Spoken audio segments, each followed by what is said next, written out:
very first thing to exist was not light, not life, but an endless, formless chasm. This primordial void, known as chaos, is where the ancient Greeks, through Hesiod's Theogony, placed the absolute beginning of all things, at the dawn before form, motion, or meaning. It was not a deity in the traditional sense, not a ruler or personality, but a boundless dark expanse without edge or structure, a vast and unknowable abyss from which the universe spontaneously generated its first entities, and from which the story of everything first emerged. From chaos, a swirling, formless void, a staggering array of primordial beings began to stir, to take shape. First, from the depths of that primal emptiness came Gaia, the boundless earth itself, a fertile, nurturing foundation. Then, vast and consuming, Tartarus emerged, the deep abyss, the very chasm beneath the world, a place of shadows and untold power. And finally, weaving through all, manifested Eros, the irresistible force of procreation, a primal longing that would forever bind all things together, ensuring creation's unfolding. These weren't gods with human faces, but fundamental forces, the very bedrock upon which existence would be built, the profound foundations of being, unfolding in a cosmic ballet. Chaos also birthed Erebus, the impenetrable darkness, and Nyx, the night. From their deep union of shadow, surprisingly and almost paradoxically, came Aether, the radiant upper air, and Hemera, the bright day. In this stark elemental sequence, darkness does not simply oppose light, it gives rise to it, as if the cosmos itself were breathing through shadow into brilliance. This cyclical emergence of light from profound darkness is a theme that echoes across countless creation myths, returning again and again in humanity's earliest stories as a powerful vision of order, illumination, and renewal born from the deepest obscurity. But it was Gaia, the Earth itself, that truly set the stage for an epic cosmic drama of creation and power.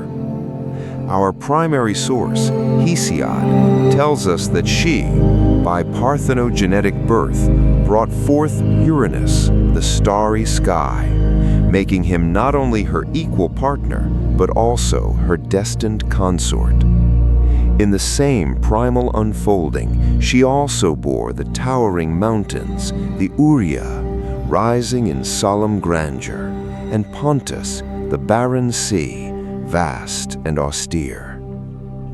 Through Gaia's generative power, the fundamental shapes of the world emerged, immense and elemental, preparing the ground for the sweeping mythic struggles still to come. From the vast and ancient union of Gaia and Uranus sprang the Titans, powerful primordial beings who seemed to embody the raw foundations of existence itself. Among them, Oceanus, the world-encircling river whose endless waters bound the edges of the world, and the cunning Cronus, whose name would echo with destiny. They also bore the Cyclopes, one-eyed giants of immense, almost unimaginable strength, and the Hecatonchi race, creatures with 100 hands and 50 heads, whose overwhelming power was at once awe-inspiring, monstrous, and deeply terrifying to behold. Uranus, fearing the immense power of his monstrous offspring, imprisoned them deep within Gaia's womb, Tartarus, burying them in a darkness meant to contain their terrible strength. The earth, burdened by her trapped children and writhing beneath the weight of their confinement, plotted her husband's downfall, appealing to her remaining children for aid in her anguish and fury. Only Cronus, the youngest and most formidable of the Titans, dared to answer his mother's desperate plea, stepping forward where the others recoiled, ready to defy the will of his father. Guided by Gaia's relentless will, Cronus ambushed Uranus, striking from concealment and castrating him with an adamantine sickle.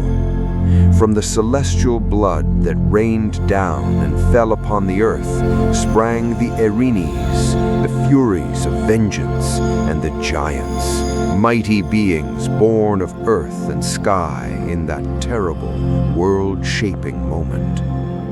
And from the sea foam, rising where Uranus's severed organs fell into the waters, emerged Aphrodite, radiant goddess of love and beauty.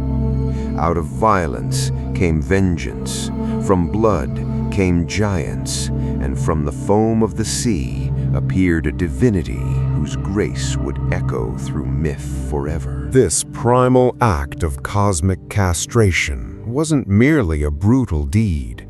It was a profound, cataclysmic sundering. It dramatically cleaved the primordial sky from the steadfast earth, meticulously carving out the very space in which our universe, in all its intricate majesty, would begin to unfold. Yet this victory was tainted by a chilling prophecy. Cronus, the audacious victor, was cursed by his dying father. He too would inevitably be overthrown, destined to fall at the hands of his own progeny. This dire pronouncement cemented a terrifying, almost inevitable pattern of generational conflict, a relentless struggle for ultimate cosmic dominance. Haunted by a prophecy, a chilling echo of his own rebellion, Cronus, the mighty Titan, was consumed by fear. As each of his children by his sister wife, the heartbroken Rhea, came into the world, he performed a grotesque ritual, swallowing them whole into his cavernous gullet, hoping to defy an inescapable fate. But Rhea, her spirit crushed, her mother's heart aching with desperate sorrow, sought solace and counsel from the ancient earth goddess, Gaia herself. Together, they orchestrated a daring deception, securing the survival of her youngest son, the nascent Zeus, spirited away to the sun-drenched shores of Crete.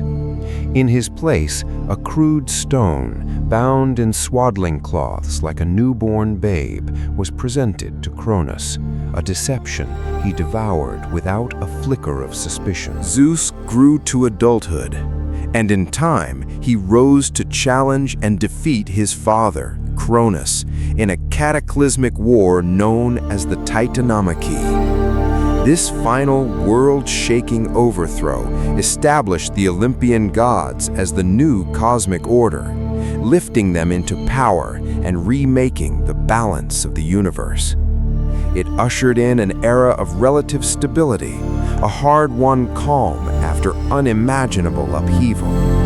Yet the price of this order was blood and betrayal, and beneath its triumph lingered an older truth, the cyclical nature of power itself, forever turning, forever threatening to repeat the violence from which it was born. From the primordial chaos, through violent acts of separation and succession, the cosmos journeyed, step by brutal step, towards an uneasy order. The stories of these first beings, meticulously catalogued by Hesiod, reveal a universe forged not by benevolence or mercy, but by raw elemental power, by fear, and by the relentless drive for dominance. In these ancient beginnings, creation emerges as struggle, as conflict, as a hard-won shaping of the void itself. Their echoes still resonate across time, enduring and profound, foundational to the human understanding of creation and of the forces that first gave structure to existence.